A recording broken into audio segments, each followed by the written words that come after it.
people are cutting into bike lanes as freely as they please. And it's definitely something that should be addressed. Plenty of risk and no regard. Caught on camera, belligerent behavior in the bike lane. A cyclist seriously hurt in a hit-and-run crash. Good evening. We want to warn you, the video's tough to watch. The victim now recovering at home. We all know how wild it can be trying to navigate our roads, and this potentially intentional act of violence shining a spotlight on safety while sharing the streets. CTV's Raheem Ladani is live with tonight's top story. Raheem. Michelle and Nathan, good evening. The cyclist involved in this incident is still quite shaken up. I did speak with them off camera. They're not quite ready to speak publicly just yet. However, they did tell me that the physical injuries they suffered are going to heal a lot quicker than the psychological pain. Bicyclists and motorists share the road in Regent Park with a barrier running along Dundas Street East at River Street. However, the divider was ignored a few weeks ago, resulting in a dangerous accident.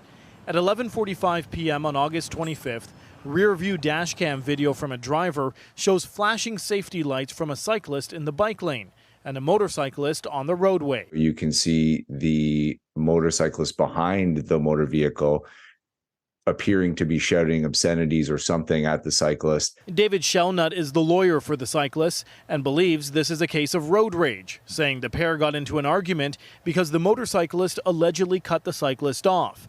As the video continues, the motorcyclist turns onto Dundas Street East and into the bike lane. Front dashcam video shows what happened seconds later. The motorcyclist approaches from behind, appears to hit the cyclist, and drives off. Enter the bike lane, speed after the cyclist, clip them, and if not push them as they pass by, see that they've fallen, and speed away into the night. The Good Samaritan who captured the incident on their dashcam ran out to help. The cyclist spent 5 days in hospital after breaking 5 ribs, 2 vertebrae, and his clavicle in 2 places. You feel safe when you're on the road? No, but I'm still taking the risk. At the intersection where the accident took place, cyclists aren't very surprised. I ride these roads every day. I see a lot of instances where people are cutting into bike lanes as freely as they please. Police have released this photo, saying the motorcycle is black or silver, and the operator was wearing a yellow flip shield helmet. Cyclists can't be reckless. They have to be safe, but they're more vulnerable, obviously, than a car. So it takes both drivers and cyclists to increase safety in the city. Police are asking anyone with information about the motorcyclist to get in touch with them or Crime Stoppers. Cyclists are also urging the provincial government to pass a Bill 40, the Moving Ontarians Safely Act, which would increase penalties for drivers who commit offenses that result in serious injuries or death. Reporting live, I'm Raheem Ladani. Nathan, I'll send it back to you. All right, thank you, Raheem. Meanwhile, one day after a road maintenance worker was seriously hurt in a highway hit and run, police say the alleged driver is now in custody. Investigators say a black Corvette broke through a construction closure on the eastbound 401 early yesterday morning. It struck the 24-year-old victim as he was working in the collector lanes near Victoria Park. A 24-year-old man from North York is now facing charges, including dangerous driving causing bodily harm and driving while suspended. Next to another disturbing act that has people shaking their heads, footage of a verbal barrage against a TTC operator. It's a story you saw first right here, and tonight an arrest has been made. CTV's John Musselman is live with more. John. Well, that's right, Nathan. A 38-year-old Toronto man has been arrested, but the union here thinks the charges here should be upgraded. Laughing. Takes joke. Look at her. He went on a 30-minute tirade yelling at a woman TTC bus driver using racist and misogynistic language. He then posted his own video online. Toronto police say the man, now identified as Toronto resident Paul Sampaline, has been charged with mischief, intimidation, and causing a disturbance. The transit union president says the accused should be charged with a hate crime. I want it to be a hate crime because you have somebody called disgusting, vile names repeatedly, a sustained attack. It was not a spontaneous utterance or like a remark. This was an ongoing 30-minute attacking of abuse. Defense lawyer and legal analyst Ari Goldkind says the video is horrific and some of the language directed at the driver, who is black, could constitute a hate crime. He targets in less than clear ways, but seemingly alluding to it, 2 identifiable groups: women and a racial group. He doesn't say the exact words, but when you use two of the words, or at least three of the words that we see him using, that certainly opens him up to the Attorney General taking a look at this section. The incident took place on September 6th around 10:45 a.m. near Bathurst Street and Drury Avenue near Finch. Mayor Olivia Chow has seen the video. She reached out to the TTC driver and apologized on behalf of the city. I was horrified. The words that were being used, it was hateful, racist, misogynist, and I spoke to the worker directly the next morning. The driver parked the bus. She was behind a plastic shield, but the man would not stop yelling, claiming she would be fired when he posted his video to social media. The CEO of the TTC says the driver needed faster help from the transit agency and its special constables. Not acceptable. There's gaps, and I've asked staff to take a look at the timeline of what's occurred and help us address that. There were passengers on the bus trying to calm the man, but he refused to leave and continued yelling and recording on his phone. Toronto police were never contacted. They started an investigation after a report was filed. And the driver has only been working for the TTC for about a year. The man accused in this case made a brief court appearance today. Reporting live, I'm John Musselman. I'll send it back to you. All right, thank you, John. Straight ahead, the plan to build thousands of homes in the middle of a housing crisis, where those shovels will be hitting the ground, and the not-so-new reminder of just how unaffordable it is to put a roof over your head. But first, let's take a live look outside. It's Wednesday evening, cloudy and cool across the GTA. Definitely starting to feel like fall is not too far away, but this is just a gorgeous shot of the lake this hour. A whole bunch of people enjoying the water, as we can see. Lindsay Morrison is here with a look at the current conditions. Fortunately, Lindsay, the rain is behind us. It is, Michelle. The cloud cover, though, sure took its time clearing out today. We still have plenty of it around the GTA, but the clearing continues. Here's a look at the satellite and radar. As we make our way into the night tonight, we will start to say goodbye to this area of low pressure. It's the same one that brought us the rain yesterday. Lake effect rain to our north, lake effect cloud, and yes, gusty northwest winds on the backside of that low. That, too, kept us relatively cool today, cooler than we've been, certainly. We didn't make it out of the teens, in fact, 18 degrees right now, but not too far off the seasonal mark. Here's your evening forecast. Grab a light sweater if you're heading out for these evening hours. We do have sunny days ahead. We're going to talk about that and your weekend forecast coming up here on CTV News. For now, Nathan, over to you. All right. Thank you, Lindsay.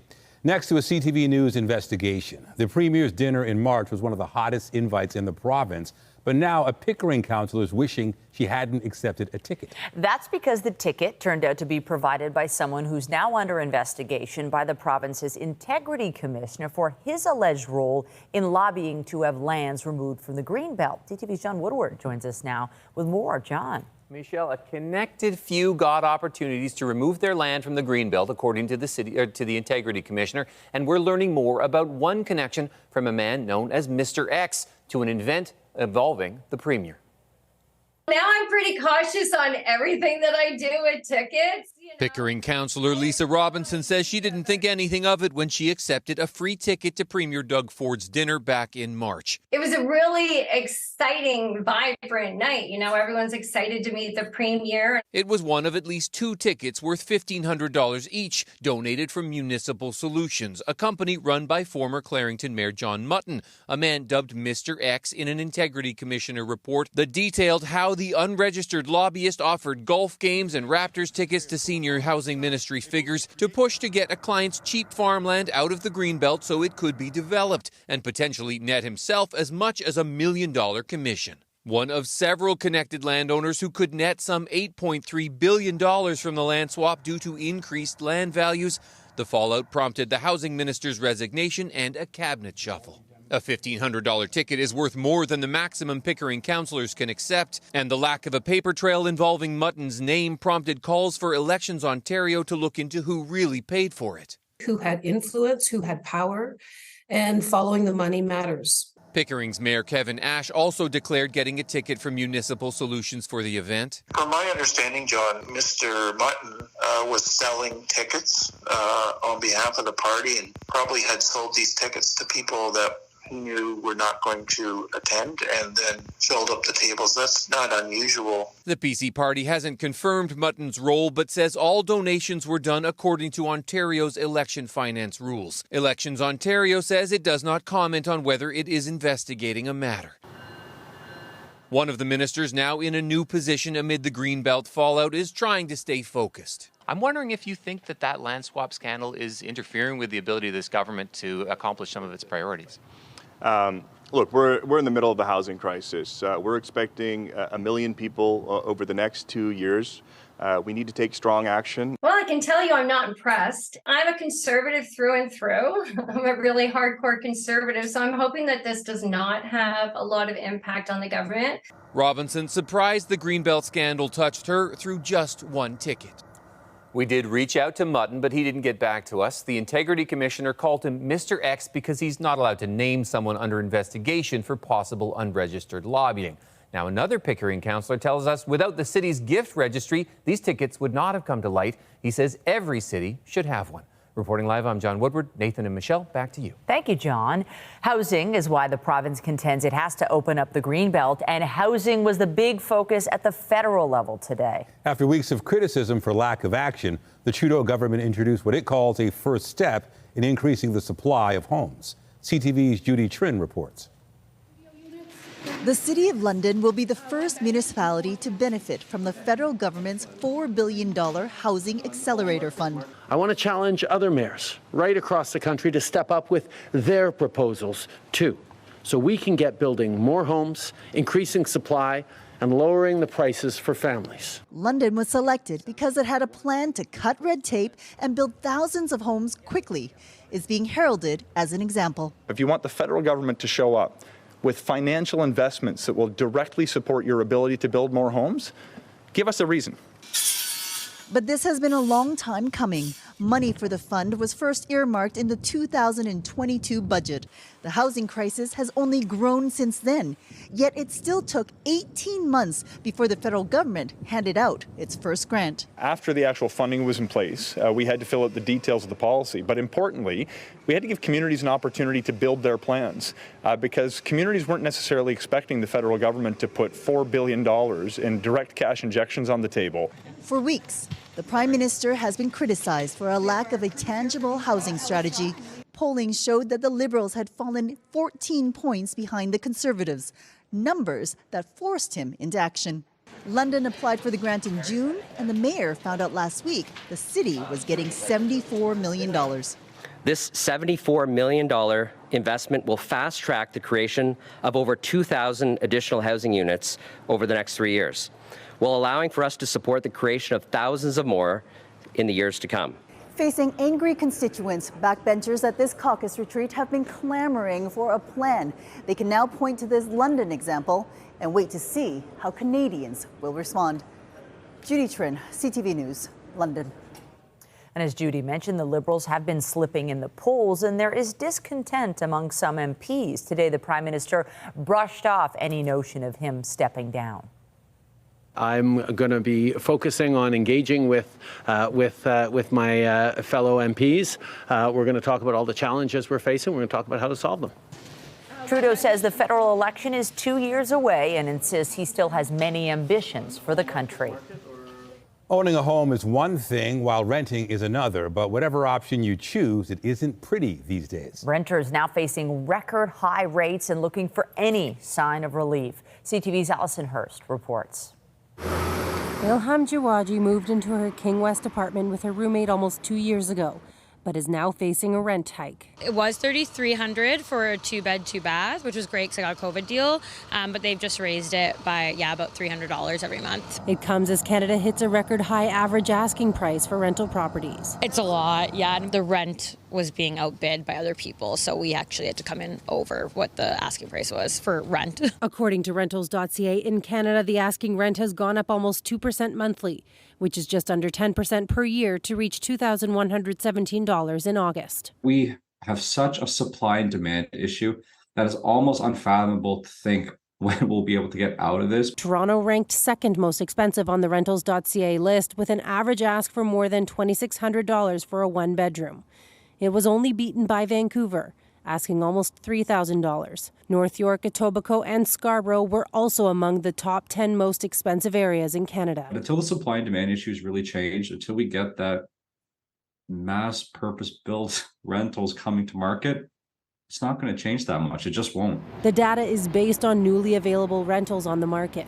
It's what Serena Brooker sees when she considers whether it would be more affordable to move out of her rental. It's already hard to afford before, but now it's just even more difficult. It's a lot more strain. Inflation and mostly rental prices and everything, that's really killing people's ability to spend money on anything other than rent. Thinking back to what I paid years ago and compare that to today, it's crazy. I don't know how people afford it, particularly younger people. Jawaji says it's happening at a bad time with high inflation rates making everything more expensive.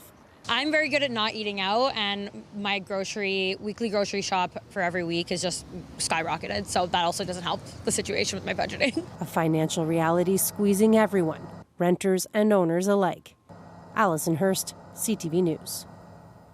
It's the new report igniting renewed concern about the effects of climate change, with a particular focus on Ontario. Stark predictions of what life might look and feel like in this province in the decades to come.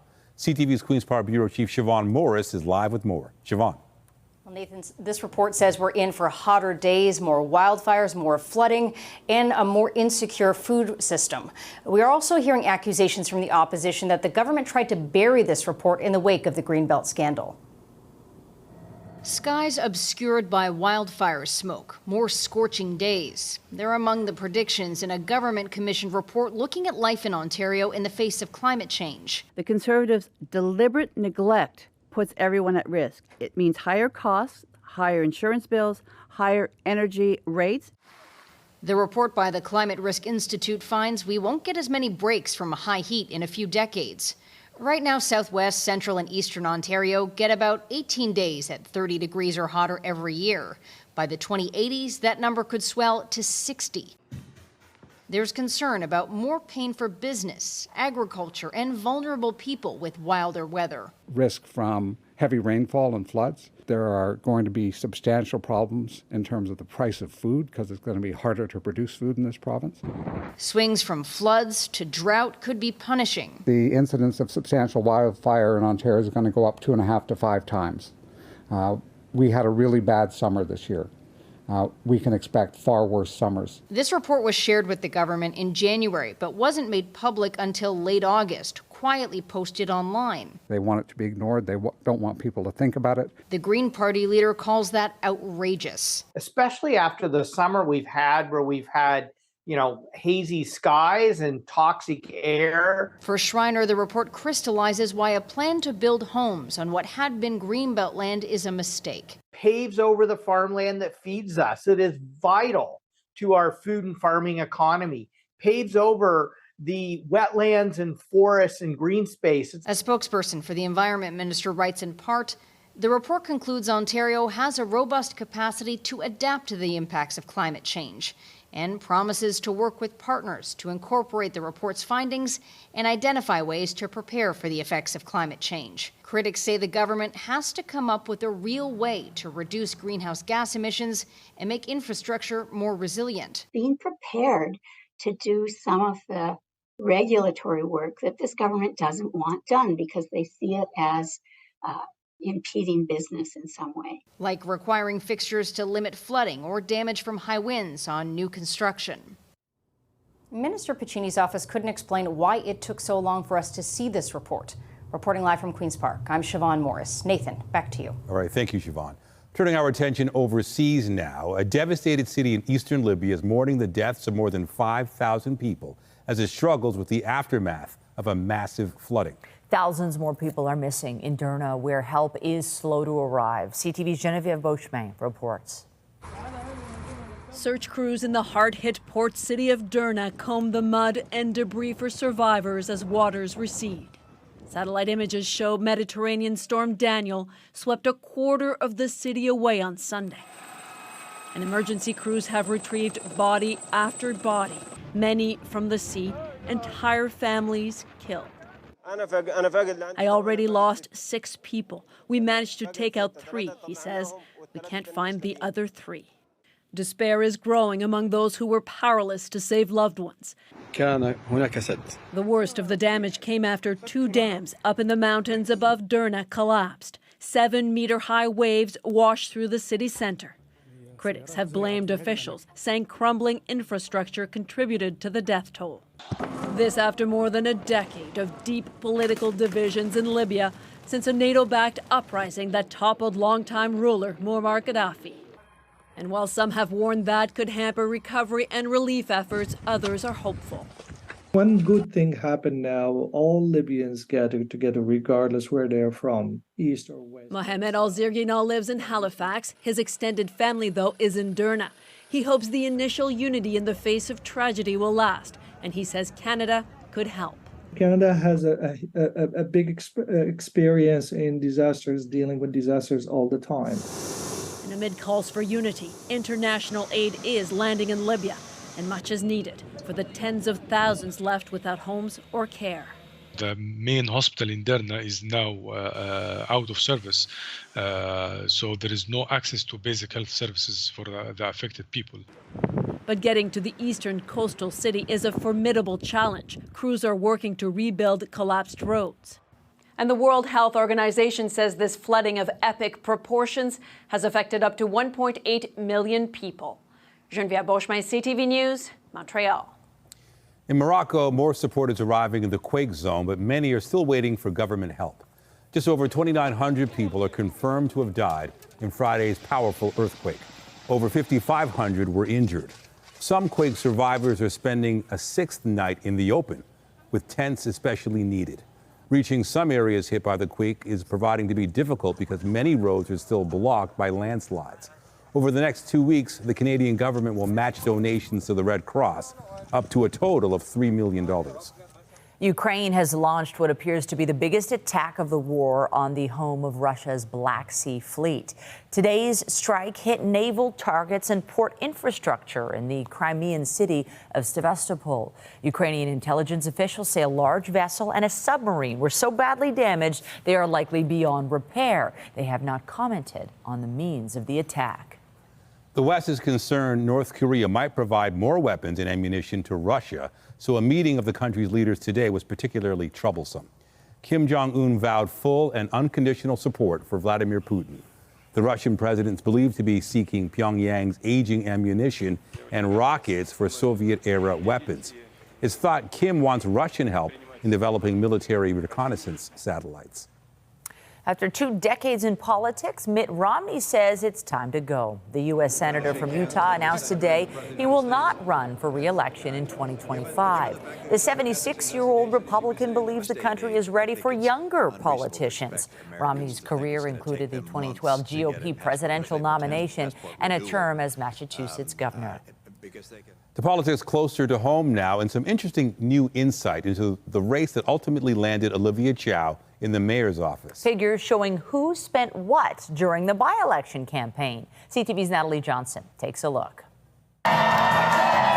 Olivia Chow won Toronto's top job without raising the top amount of cash. I'm very thankful for the large number of people that donated money to my campaign.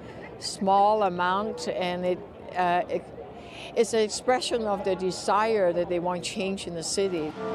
Newly released financial filings tell the story of mayoral campaigns forced to hit the ground running in a surprise by-election, racing to raise the cash needed to promote their people and their platforms. Olivia Chow pulled off the win with $1.6 million in campaign income, well below runner-up Anna Bailau's $2.1 million.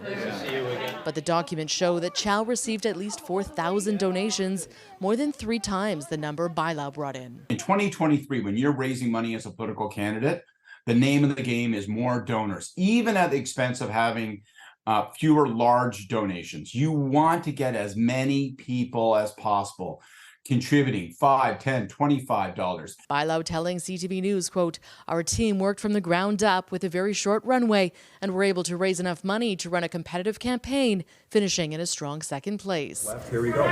Mark Saunders, Anthony Fury, and Brad Bradford did not meet the initial deadline for filing their financials, but can submit with an extension. Mitzi Hunter, meanwhile, reported raising just over $250,000.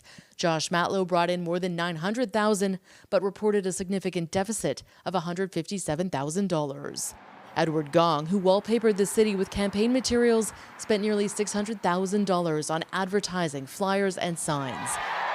Comparable to Chow, who got 90 times more votes. Money's not the only story. It's also name recognition. It's how you build your coalition. It's getting out and knocking on doors. The filings also show who donated to the campaigns. Some of Chow's donations came from Margaret Atwood, Ed Broadbent, and Sarah Pauley. Hunter received money from Kathleen Wynne, who also donated to Matlow's campaign in a gesture after he lost. Anna's a fighter. Former Mayor John Tory endorsed Anna Bilau, but didn't donate. Natalie Johnson, CTV News. Dozens of rescued birds now free from toxic sludge, cleaned and released back into the wild. Coming up, we'll have an update on the Mimico Creek industrial spill. And I'm Pat Foran. Coming up on Consumer Alert, many of us shop online and get packages every day, but imagine getting a box filled with over 1,000 condoms. A woman says she didn't order them, but she was charged almost $700 for the delivery. We investigate. That story is just ahead. Hurricane Lee is headed north, and there is growing confidence that it will impact Atlantic Canada this weekend with heavy rain, high surf, and strong winds. Now, here is Lee currently, and the track shows that it is expected to weaken but grow in size, and impacts will be felt well outside the expected landfall zone also. How is this going to impact our forecast? I'll show you coming up, and stay with us. We've got another full night of great shows for you right here on CTV. A heads up about the sensitive nature of this next story. Many of us shop online, and it's not unusual to have packages showing up at our door on a regular basis. But a woman says she was shocked when she opened up a large box which contained something she claims she didn't order. Here's Pat Foran and Consumer Alert. Pat. Nathan and Michelle, the woman from Northern Ontario says she was totally surprised to get a delivery of more than 1,000 condoms. Even though she didn't order them, Amazon said she still had to pay the bill of almost $700. This is the box that we received. Joelle Engelhardt occasionally orders from Amazon, but says she definitely did not order 30 boxes of Trojan condoms. The resident of Chapleau, Ontario, says she did get an email saying they were on the way. We automatically assumed that the email was a scam because it's not anything remotely near what we would purchase or what we would need. When the package arrived, Engelhardt's husband was in the hospital recovering from an illness, and she says they have no idea why the box containing over 1,000 of them showed up. We really can't understand what exactly took place and why we received the package at our house. They became more concerned when Amazon billed their credit card $670. Engelhardt says she was told because they were personal items, they could not be returned, and she had to pay up. We clearly did not order this package. It's a lot of money. Cyber experts say the delivery is similar to a brushing scam. That's when vendors send packages to unsuspecting customers to boost their ratings with fake reviews. In this case, Engelhardt was charged, which means her account may have been hacked. There's definitely a rise in the incidence of these types of fraud. If you receive an unwanted package, notify the retailer, attempt to identify the sender, check your account for recent orders, change your account passwords, and protect your identity. Engelhardt had been trying to get a refund for the past 4 months. When CTV News contacted Amazon, a spokesperson said, "It's our commitment to make things right for customers and to hold bad actors accountable." Amazon secured the customer's account and their money has been returned. Engelhardt was relieved to get her $670 back. Thank you, CTV. We love you guys. She was also told she could keep the items, though she's not sure what she'll do with them. But I would perhaps try to advertise that I am selling condoms at a discounted price. And there is also a porch pirate angle to this type of scam. Criminals may order items using your account and then try to be there when the delivery shows up to steal the packages at your door. On your side, I'm Pat Foran. If you have a consumer story idea, email us at alert@ctv.ca. All right, to the forecast, cloudy, cool, starting to notice leaves falling off trees. Things are changing. It's feeling a lot fresher, but I'm liking what I'm seeing there. The clouds are clearing a bit, and we are in for a really nice stretch of sunshine. It's just not going to be as warm as it's been. That's the trade-off, and hey, better late than never when it came to the sunshine. A mostly cloudy day today in the end, but a pleasant evening. Temperature-wise, already we are a little bit cool. We're going to be more seasonal in the coming days. And yes, a nice run of sun is going to begin starting now and even more so for tomorrow. Weather is brought to you by Train, the most reliable heating and cooling brand. It's hard to stop a train. Even just based on the colors on this map, you might be able to tell where it is cooler, and that's right over the province of Ontario and Quebec, thanks in large part to that area of low pressure that brought us the rain yesterday, brought us some gusty winds today, and yeah, that cloud cover that just didn't want to lift. 17 degrees this hour here locally in Toronto. It's 14 in Muskoka, and worth mentioning that overnight tonight, some communities are going to slip into single-digit territory. For example, 6 degrees in Peterborough, as well as Bancroft, Parry Sound, maybe 9 in Owen Sound and Orillia. Now we're getting to that time of year where it's probably a good idea for the kids to grab a jacket on their way to school. Might not always need it for the journey home, as we do warm up in the afternoon. In fact, tomorrow's forecast daytime high is 21, which is seasonal. That's the average temperature that we expect at this point in September. And yes, mainly sunny skies are expected this time around. So there's the low. It's continuing to bring rain to now portions of Atlantic Canada. That's ahead of Lee. We on the other side are going to see high pressure settling in. When this happens, generally it means an absence of active weather for us and cloud cover clearing out. So there's about 8 o'clock tomorrow morning. East end of the GTA and areas north of the city likely still to be dealing with a little bit of cloud. And then as we roll into the afternoon, mix of sun and cloud for some, but generally very pleasant around the GTA. Friday, we're looking at wall-to-wall sunshine. And just want to point this out. See that cloud cover that you see creeping into eastern Ontario this weekend? That is the outside edge of Hurricane Lee, or what will be at that point post-tropical storm Lee. Here's our 7-day forecast. It is quiet by comparison to what our friends in Atlantic Canada could be dealing with this weekend. Mainly sunny skies for Saturday, a little bit of an increase in cloud cover for Sunday, and then we'll need the umbrellas for the early part of next week with a chance of showers Monday and into the day on Tuesday. That's your look at the weather. Dream bigger with the Princess Margaret Home Lottery with the $8.3 million grand prize featuring an incredible show home in Oakville, an all-electric BMW, plus $500,000 in cash. This prize has it all. There are over 20,000 incredible prizes valued at more than $19 million, including a stunning $2.3 million Niagara-on-the-Lake grand prize with a show home plus $100,000 cash, a charming $2.2 million grand prize with a show home in Georgian Bay plus $100,000 cash. There's the $1.2 million bonus prize with a downtown Toronto penthouse overlooking Lake Ontario and $50,000 cash. And let's not forget the world-famous $2.6 million early bird prize, including a Muskoka lakefront cottage plus $100,000 cash. Plus, you can win big cash prizes with the 50/50 and cash calendar add-ons. Every ticket gives you a chance to win life-changing prizes and helps fund life-saving cancer research at the Princess Margaret. Get your tickets today at princessmargaretlotto.com or by calling 1-866-631-1234. Michelle, I'll send it over to you. Thanks, Lindsay. Well, it's been more than a month since that massive industrial fire in Etobicoke that sent a thick, oily runoff into city creeks. As CTV's Beth McDonnell reports, some of the animals rescued from the sludge are now back in the wild. There's laughter as birds rescued from the oil spill in Mimico Creek are set free. I was absolutely thrilled, to see these birds going back healthy and clean into the environment. That's the whole reason that we do this kind of work. They are some of the 84 birds back in the wild after a massive industrial fire in North Etobicoke just over a month ago. All have been released west of the city so they don't come back to their toxic habitat. The charity Toronto Wildlife Centre, led by Natalie Carvonen, has brought in 112 affected birds in various states. 20 of them died. Some of the birds have been very, very covered in the product, dripping with the product in some cases, and looking in pretty bad condition.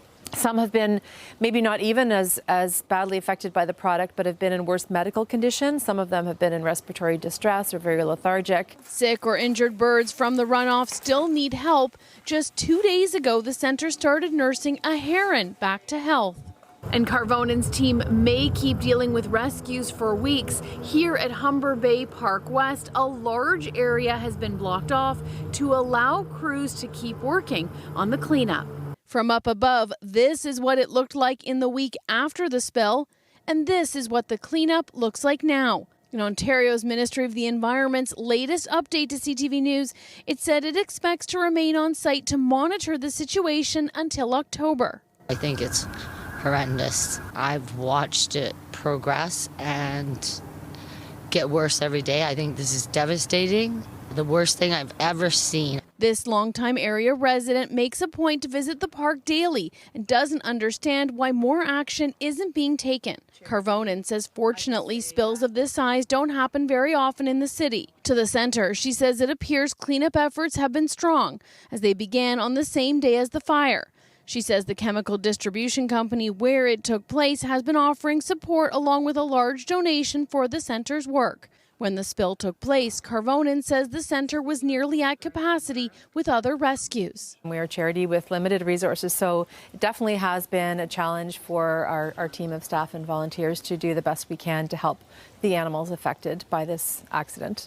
The ministry has said crews assessed how much material may have made it into Lake Ontario, but that the spill has been contained with significant cleanup already completed. Beth McDonnell, CTV News. She's talented, she's a producer, and she's honest. Salma Hayek is behind me inside Royal Alexandra Theatre. Find out what she thinks of the whole red carpet experience. That's coming up on CTV News at 6.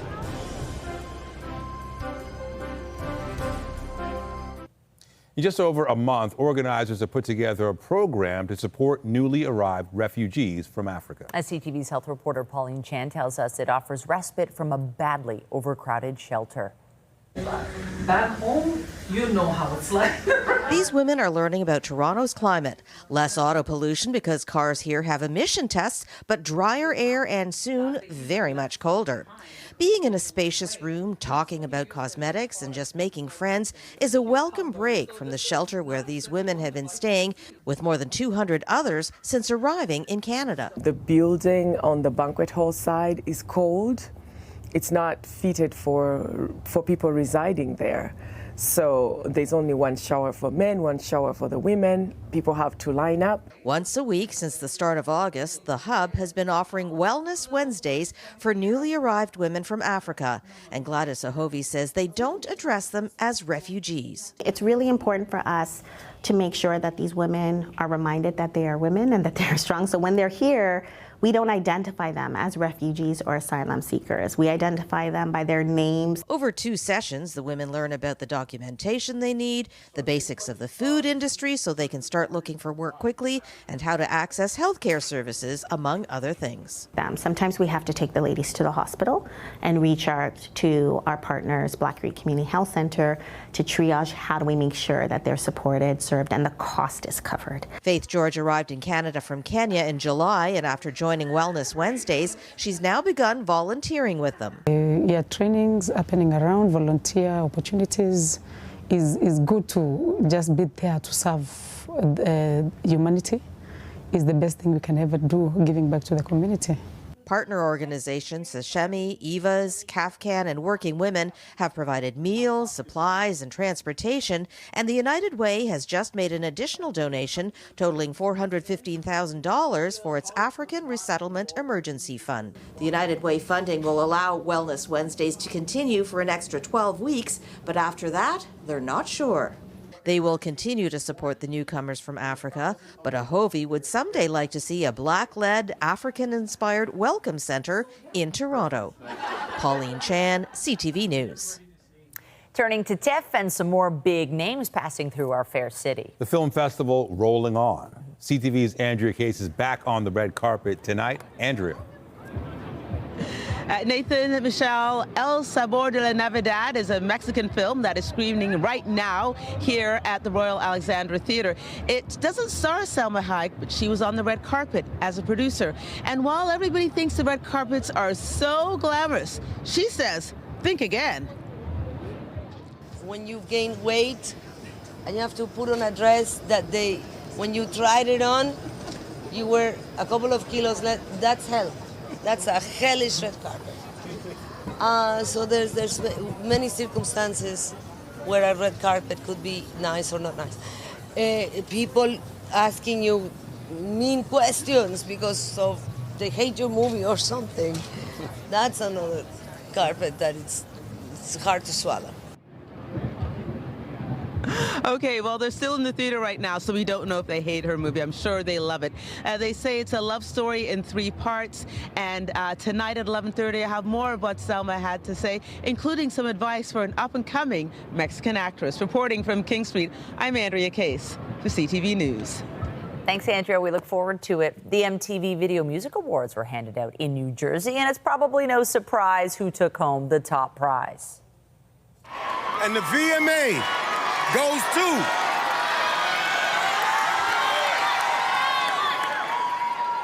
Taylor Swift. Taylor Swift won Video of the Year for Anti-Hero. It's the 2nd consecutive year she's captured the award and one of 9 trophies she took home last night. The event also saw boy band NSYNC reunite to present Swift with Best Pop Album. Shakira received a Lifetime Achievement Award.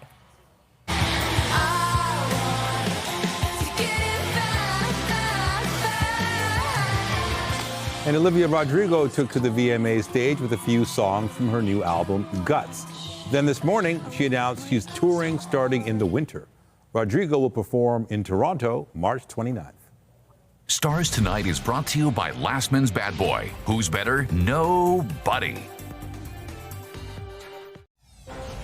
We have a victim in this situation who was seriously injured, and getting this person and bringing them forward is going to be helpful for everybody involved. Updating our top stories, police are searching for a motorcyclist in connection with an alleged road rage incident which seriously injured a cyclist last month. Dashcam video captured the motorcyclist driving down a bike lane and striking a cyclist before speeding away. Our customers want to feel safe by seeing employees and having them visible. Our employees want to feel safe by seeing others, the police, the special constables, and other employees around that can respond for them. TTC CEO Rick Leary says the transit agency is taking steps to address safety after a bus driver was accosted for 30 minutes last week. A 38-year-old man is now facing charges in connection with the incident, which was posted online. This report is supposed to help guide our plan to adapt to the changing climate.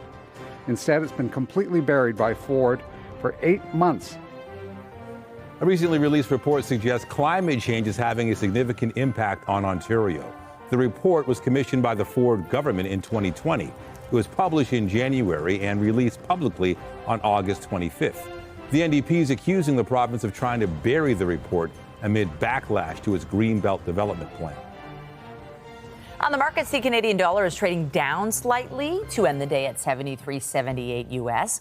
American benchmark oil declining 28 cents to close at 87.88 a barrel, and the TSX Composite Index gaining 55 points to settle at 20,278. The new Professional Women's Hockey League has hit its first funding partner. A multi-year deal has been signed with Canadian Tire. The retailer will spend a minimum of 50% of its sponsorship dollars on the PWHL by 2026. It will include the league's inaugural draft in Toronto next Monday. Meantime, the Leafs' top prospects hit the ice today for their final tune-up before a big showcase tournament. The team practiced at the Ford Performance Center ahead of tomorrow's first game in Traverse City, Michigan. They'll take on Columbus at the 2023 Prospects Tournament. Toronto's roster includes Matthew Nyes, 2023 first-round pick, Easton Cowan. In Italy, Canada's looking strong in defense of its Davis Cup title. Canadians won 2 matches today against Italian opponents. Canada will now face Sweden tomorrow before wrapping up group play on Saturday against Chile. The top 2 teams from the 4 groups advanced to the knockout stage. Canada won the tournament last year for the first time since 1913. Tonight, the dramatic end to a massive 2-week-long manhunt. He was apprehended this morning with no shots fired. The capture of a convicted murderer in Pennsylvania after his brazen prison escape. Later on CTV National News.